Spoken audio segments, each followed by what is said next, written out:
Hello, everyone. Welcome to Wednesday of week 12. We are moving right along these days. I'd like to begin today with a couple of announcements. I have two different opportunities for you that I'd like to tell you about today.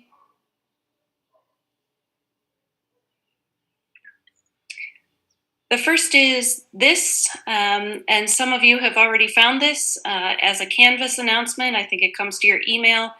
If you're interested in being a TA for BiSci, you can find the doodle poll link in your Canvas messages.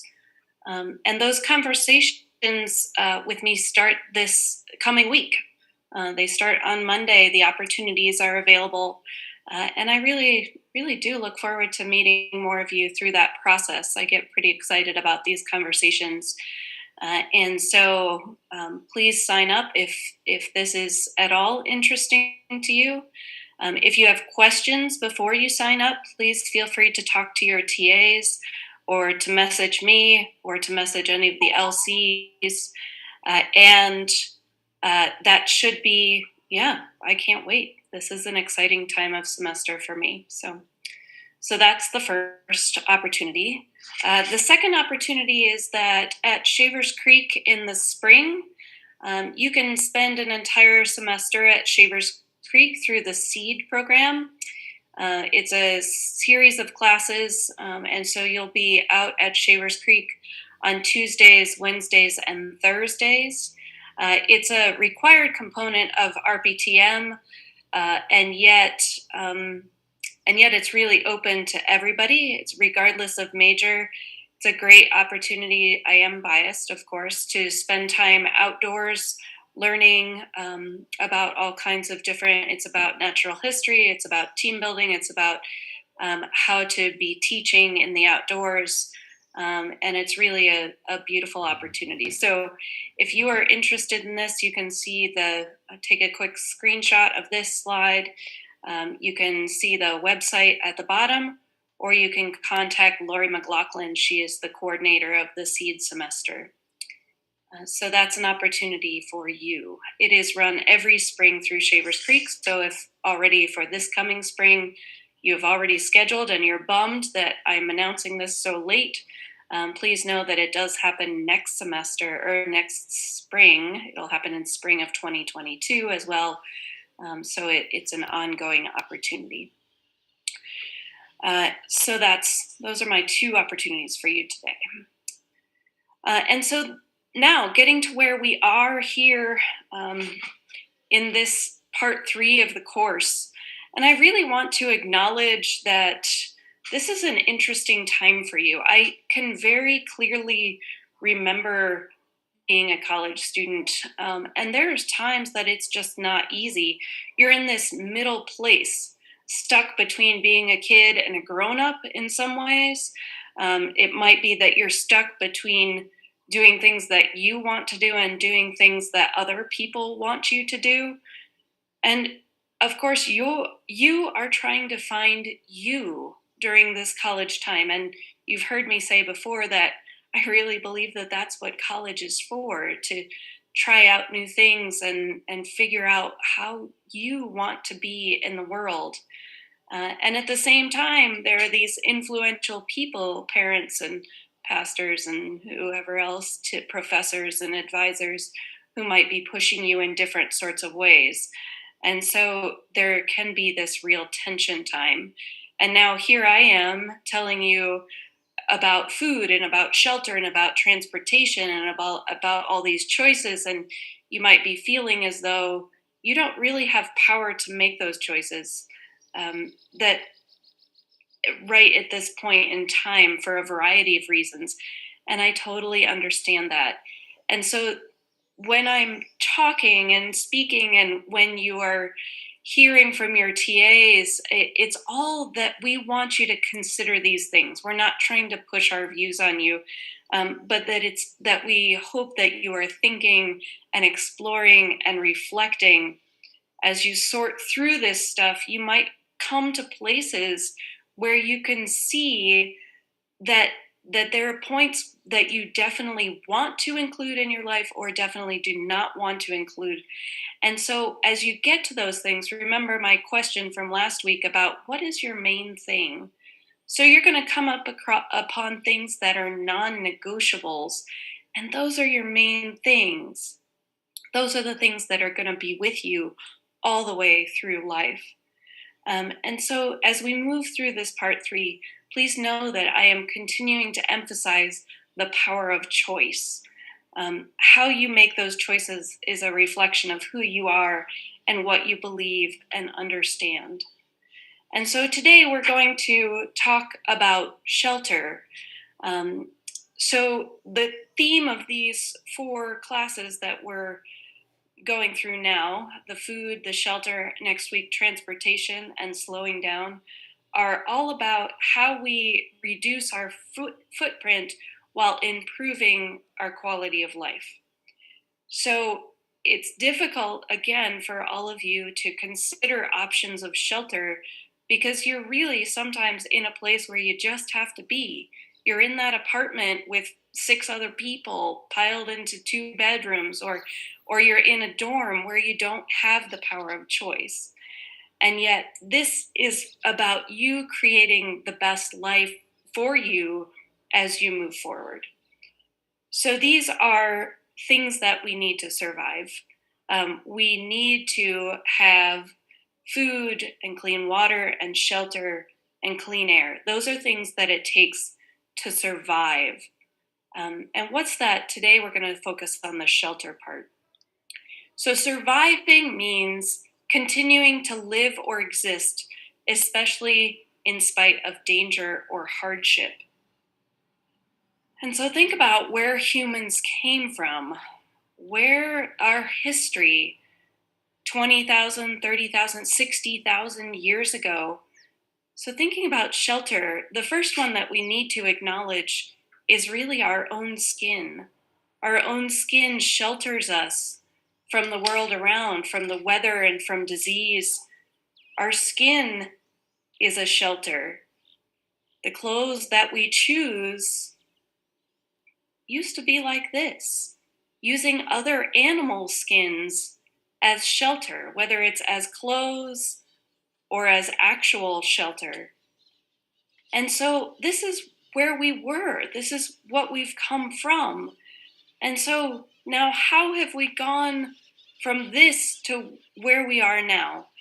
And where we are now as human beings is such a variety of places. It's so cool to acknowledge how people all over the world are finding those ways to survive and what kind of shelter. So you remember back to this picture from Mali, and this wasn't 10,000 years ago. This was 1993. And what does it, in my heart, says, what's it like to survive in this kind of place?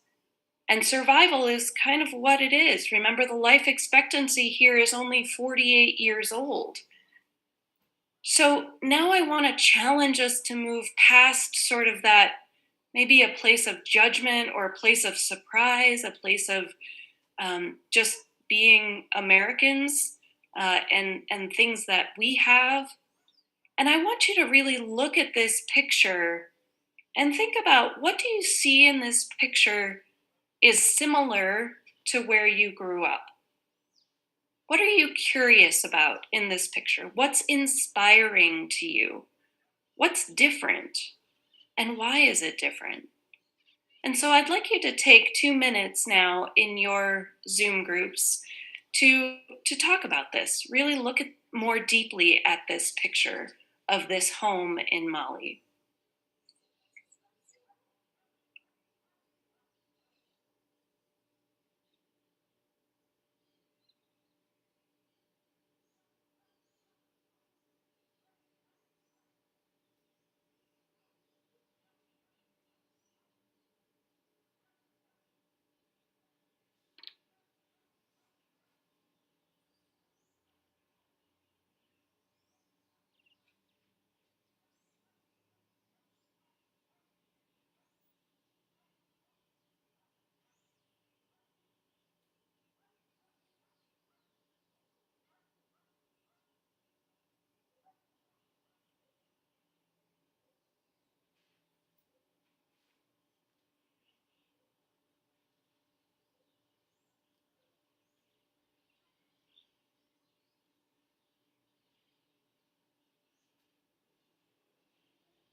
And so I hope you found something that inspires you, something that you're curious about, something that's different, something that's similar. We're going to practice this one more time with this slide of this home in Mongolia. Again, not 100 years ago. This is from 1993. Survival. The life expectancy here is 62 years old.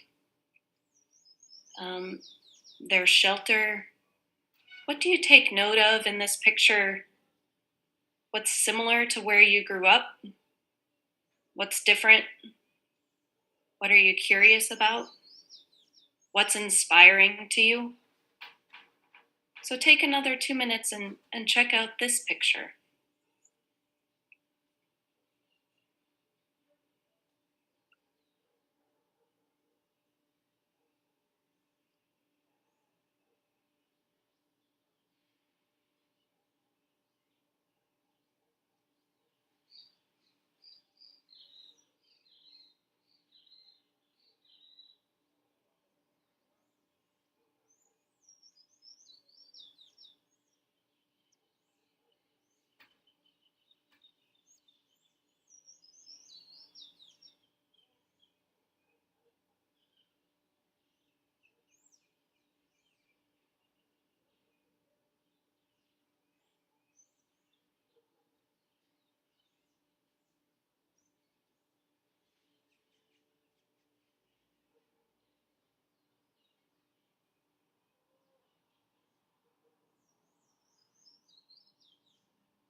So what strikes me about this picture is exactly somebody else commented, they all look very happy. I love that little kid in that awesome sweater in the front, sitting on that lap of somebody he loves and laughing.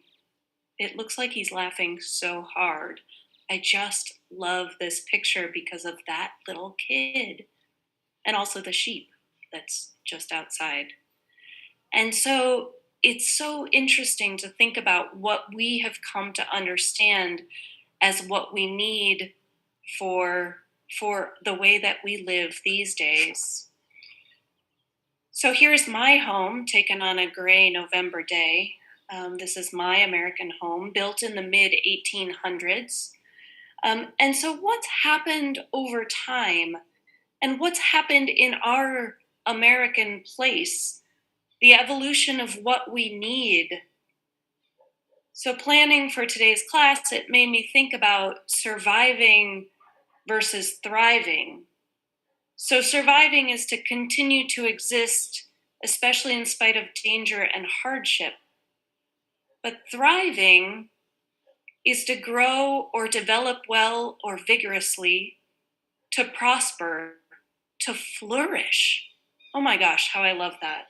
So this is really what we're getting at is that picture of that family from Mongolia, the smiles, the bright colors, it makes me think that they're not just surviving.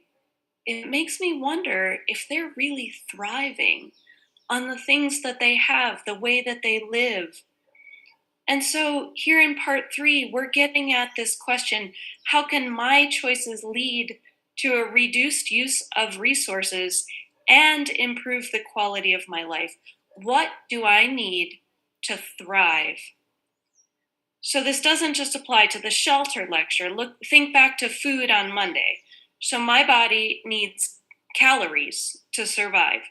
So potato chips fit the requirement of calories to survive, but do potato chips help me to thrive? How does eating whole foods, non processed, straight from the ground, make me feel?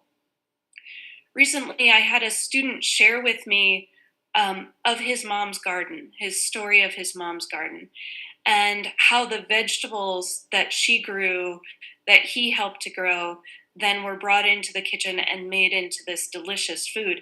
And it was so obvious that those vegetables were not just helping him to survive, but they were helping him to thrive, and they would help the world around him to thrive. It's better for the planet. So, how can we apply this principle to shelter?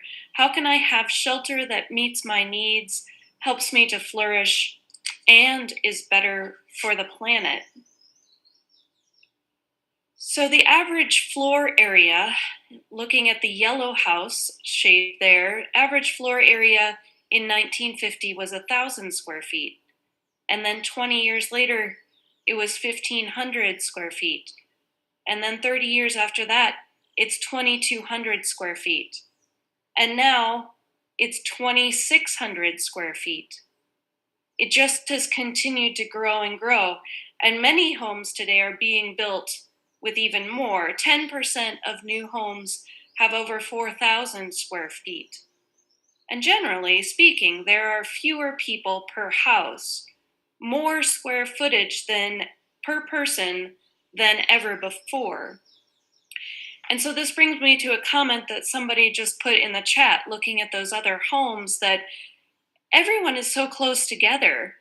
Sharing a space that small with my family would be really hard. I think that's a really interesting point, and I understand that comment. And yet, look what's happening to the space of our homes. What some of you, what have grown up in as understanding that kind of space. Not all of you, I'm sure, but some of you.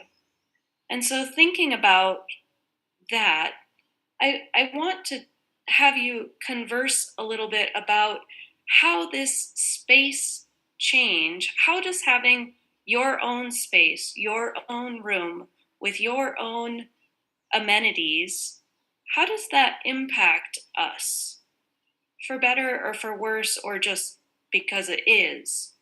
So I'd like to put that question out now to you in the Zoom. How does the space impact us?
So I have one comment here.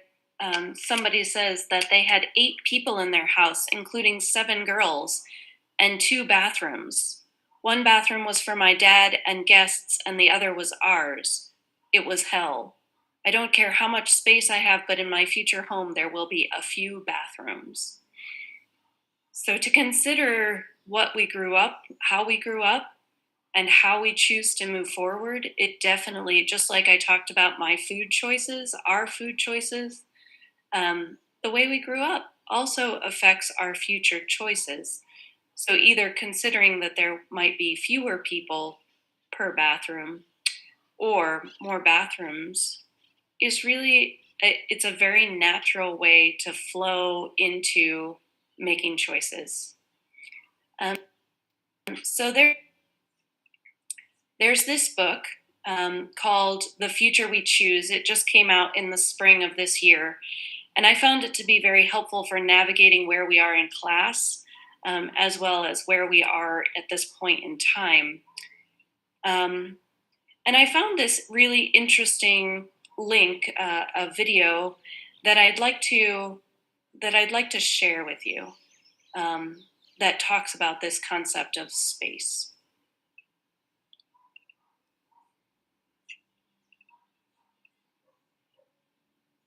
American cities have fundamentally altered how they built themselves over the last 60 years. And to me, the place that it really started was the 1939 World's Fair.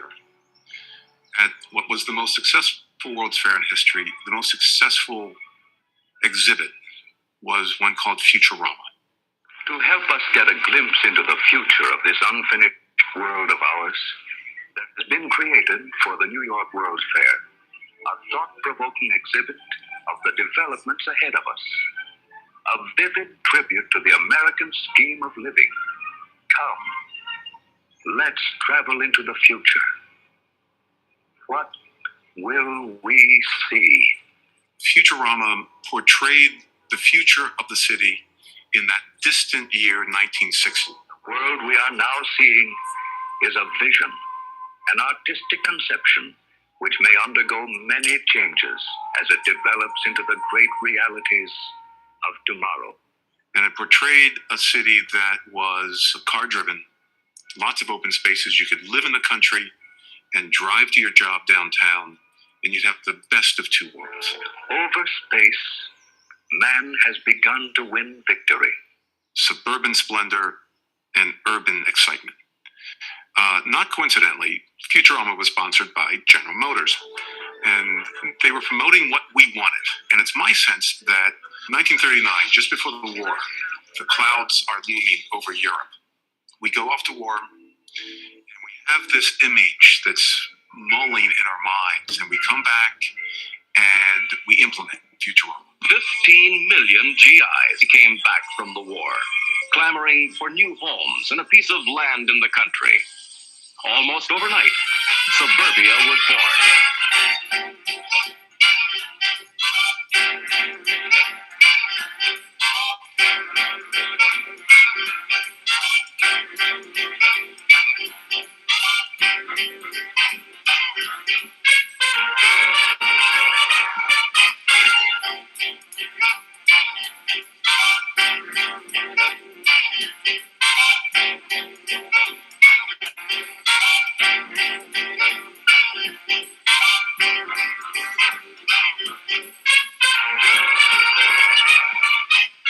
There was a whole new idea about American communities. And my father was a part of that because he was a builder. And so in our area in Kansas City, Missouri, his employer, the J.C. Nichols Company, was finishing a home a day for years following the Second World War. And this was all about a new, hopeful American dream.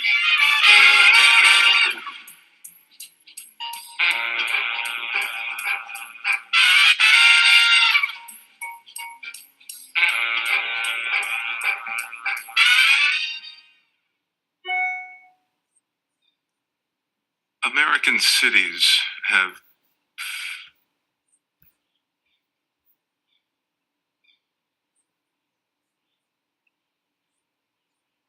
And so, what I love about that video is that it tells the story.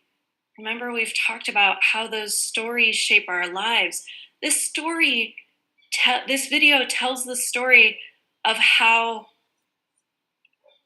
this came to be, suburbia, how it came to be. Why did this philosophy think that, why did we think that this is what we needed? And that video just really so clearly laid it out. People wanting their own space, needing their own space after the war. And so here we are now with suburbia titled the most ecological harmful form of land settlement ever invented. Thanks in part to General Motors, who wanted us to drive more. And so, is this what we need? So, thinking about where the footprint comes in, each of these houses requires almost the same things to work, so to speak. And so they each have land, they each have space, they have shrubs that need to be cut, they have grass that needs to be mowed, they have heating bills that need to be paid or cooling bills that need to be paid.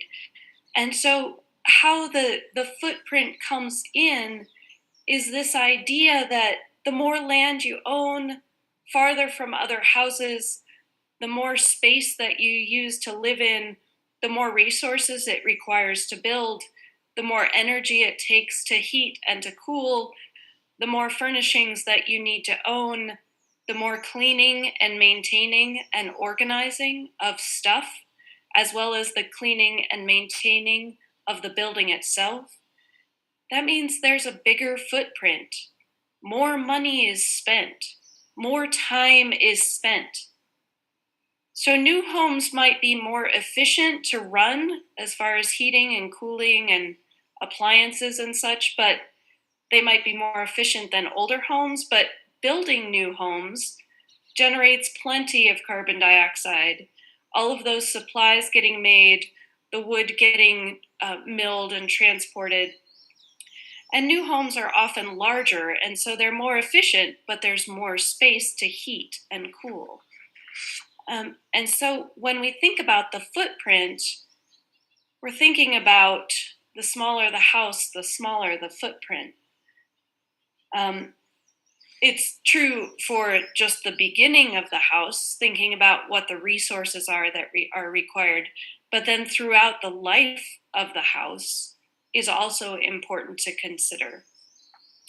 So I'd like to read you a quote from that book that I just showed on the screen. We are used to thinking of economy as the primary indicator of how we are performing as a species. More economic growth is good, less is bad. Negative growth or recession is a disaster. Economic growth is currently measured by gross domestic product, the market of value of goods and services that are produced in a year.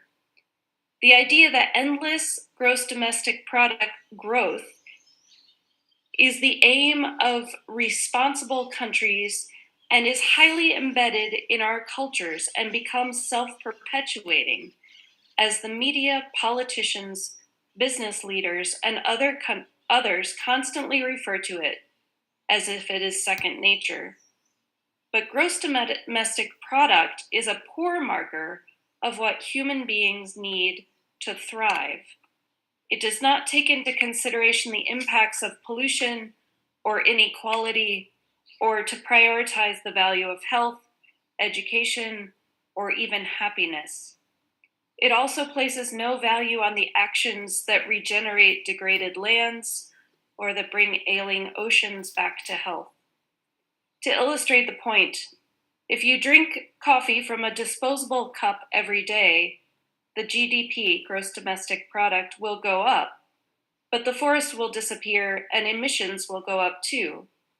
If you drink coffee from a reusable ceramic mug, GDP will go down.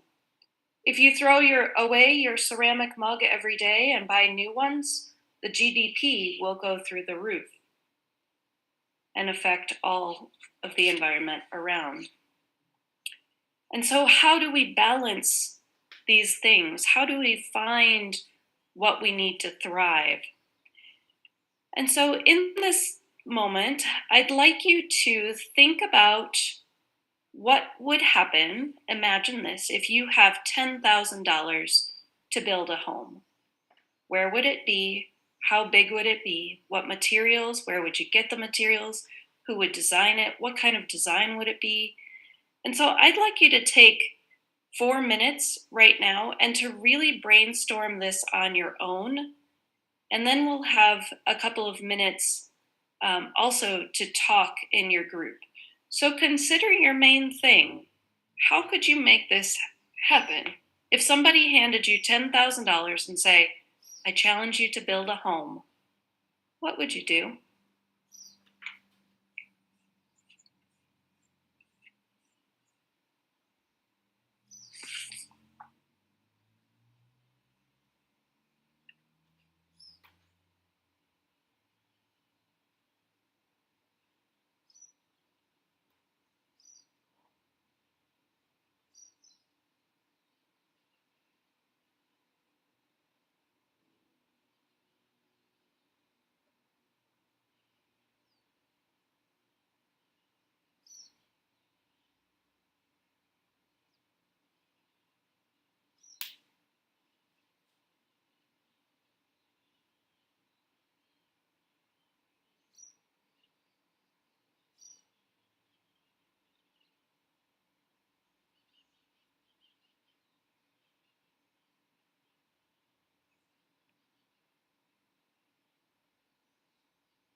It's always good to get the creative juices flowing.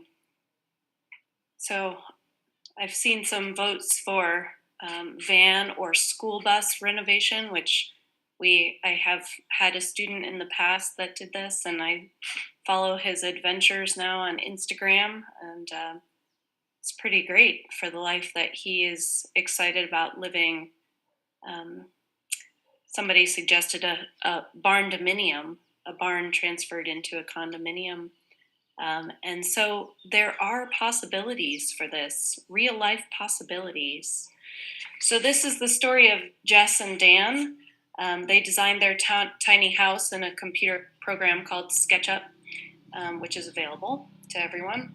They built it themselves with materials that they could salvage from other places or had very minimal expense. And so at this point in their young lives, they have no mortgage, which is huge. They have no mortgage. Mortgages typically last 20 to 30 years, and they roughly estimate that it's 30% of your income to pay a mortgage. This is a huge deal to have no mortgage. So instead of then paying on a mortgage, what else could they be doing with their income? Just think of the possibilities. And so in this, or the other possibility is that maybe you don't have to work as much, and then you have more time to make choices. And so the possibilities here are pretty striking. In addition, they own less stuff. They have to be very thoughtful about the things that they invest in. And so, how much stuff is enough stuff? In this kind of home, there just isn't room for a lot more stuff. So, making those conscious decisions about needs and wants. And I'm sure many of you have heard about this. This is the tiny house movement. So, here's another story from a different family. This is a quote from a family that has a husband, a wife, 2 kids, and a dog. And the mom says, we are more content, more colorful, more outdoorsy, more rooted, more united, more adventurous, more homey, more resourceful, more creative, more experienced, more trusting, more delighted, and more fulfilled. She makes a really valuable point in her statement there about being outdoorsy. If you live in a home this small, to get space, you have to go outside. Americans are very indoorsy. It's said that we spend 93% of our time inside, 97% of our time in buildings, and 6% of our lives in our cars. And so that's 7% of life outdoors. And so, what has that done to us over time? How has that changed us and shaped us? Being indoors, often the concentrations of pollutants are 2 to 5 times higher than typical outdoor concentrations, which includes the fact that we get colds and flus more often in the winter because we're inside more and exposed to higher concentrations of airborne pollutants, including viruses and bacteria.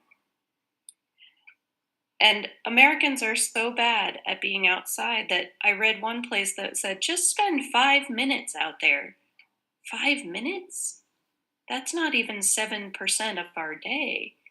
And so being outside has so many good points. It's highly linked to better moods and better outlooks on life. And here's a third example. This is the Cobb House, part of the Dancing Rabbit Eco Village. I just think the inside of this is pretty darn cool. And it costs $3,000 in materials. This idea of an eco village is pretty cool. And they're established actually all over the world. Here's the map of eco villages and the website for eco villages. And this is a really interesting idea, is that an eco village means that the people that are living near each other are supporting each other. Um, and you can choose this option. You can choose to live in an eco village, or what happens if we create thriving villages in the place where we live? What can we do together? What can we do for each other? What about sharing? This is something that we learned early on in our lives, and yet this practice sometimes fades as we become adults.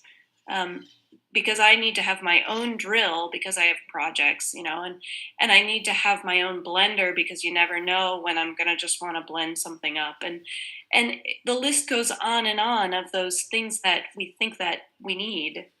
And so our houses, my house, our houses become filled with stuff in garages and attics and basements and closets. And sometimes people even need storage units to hold their stuff. Our homes get transferred into cluttered warehouses of stuff. And so our tendency is when we need something, we go out and buy it. But is there another way?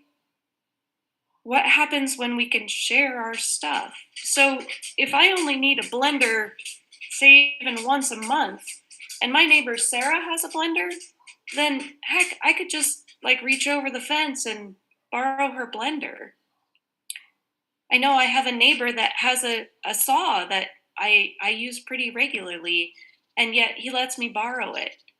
And I have a food processor that I let him borrow so that we can reduce the amount of stuff by sharing.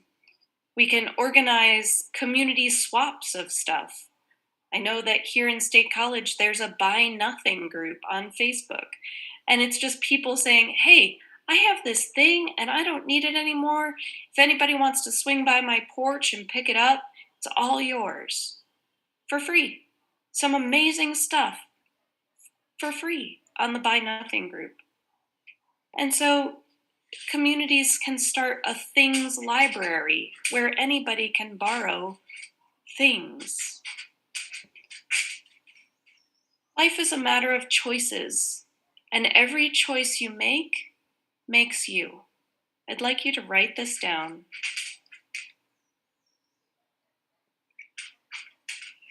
And think about that. Exploration, consideration. My algebra teacher used to say, use what you have to get what you need. And of course, he was talking about solving for X, but I've really used this phrase throughout my whole life for so many different scenarios. So, what is it that I have, and what is it that I need, and how can I put those two things together? So, what is it that we need to thrive? What do you need to thrive? I want you to brainstorm a list for yourself. And I'd like you to start with just a 1 minute, 2 minute chat in your group right now. What is it that you need to thrive?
And I expect that that brainstorm can keep on going. And I hope that it does. What is it that you need to thrive? So think back to that photo of my house.